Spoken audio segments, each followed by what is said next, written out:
Kayla, the booktube turtle, and I finally read Tower of Dawn by Sarah J. Maas. This book came out in September 2017, and I just now read it at the end of December. But it was fantastic. I loved it so much. 5 out of 5 stars. I can't believe it took me so long to actually read it. It was so good. Even though I am glad that I read it when I did, because I don't know if I would have appreciated it as much if I had read it back in September when it came out versus reading it. I finished it like at midnight tonight going into 2018. I finished it at 11:59 p.m. So I'm not going to go into spoilers, but this is the 6th book in the Throne of Glass series. So you have to read all the books that come before this one to be able to watch this. I'm going to give a short description on like the Throne of Glass series in general if you haven't read it at all yet. So Throne of Glass is about a teenage assassin named Selena who is in like this death camp because she's an assassin and she got caught like a year ago. But she gets chosen to represent the prince of this kingdom, Dorian, in this king's having this competition for like someone to be his personal assassin. So if she wins this competition, then she'll be his personal assassin for 4 years, and then she gets her freedom. Of course, that's how the series started. That was 6 books ago, so a lot has happened since then, and the story's not really anything like what it was back then, and it's sometimes crazy to think about how it all started. But the series is really good. I love it. So now I'm going to give an overview for Tower of Dawn. So if you haven't read the rest of the Throne of Glass series, you're going to want to leave now because you could be spoiled for those previous books.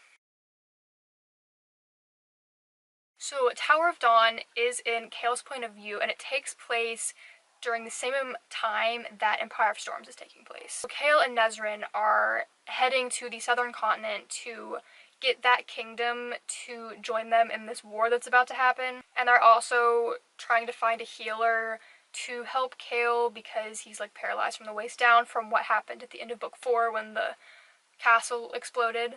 It was just so good, and we meet a lot of new characters like Irene or Urine. I'm not sure how you pronounce it, but she's Chaol's healer, and I love her. She was one of my favorite characters in this book. And we also meet all of the princes and princesses of like the kingdom in the southern continent.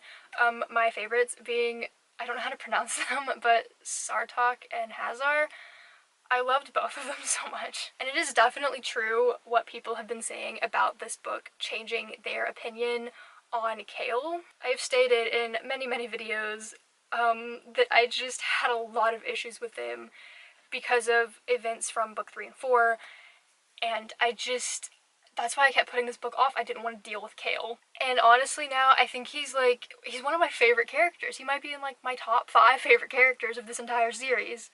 It was just great to see his personality, and I loved seeing his development throughout the book, physically and emotionally, and just seeing him deal with all of the things he's been struggling with. I really loved seeing that side of him, and it really shaped and changed the way that I viewed him. So yeah, I seriously didn't expect to love Tower of Dawn as much as I did. And something I realized while I was reading this, while I loved all of these books, I think Empire of Storms is my least favorite, even though I do love it, because there were just so many point of views and storylines happening in that book that it was really hard to keep track of everything that was going on and not get it confused in my head, and to be able to fully understand what was happening with each person and how it all connected. There was just a lot. And I really liked reading Tower of Dawn because we were really only following 3 storylines, or like 3 point of views, which was Chaol, Urine, and Nezran. And I really liked kind of narrowing it down a little bit more and not having 50 million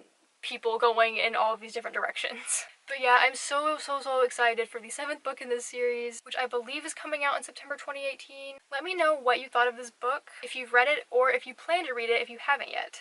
Also, let me know if this book completely changed your opinions on Chaol, because it did for me.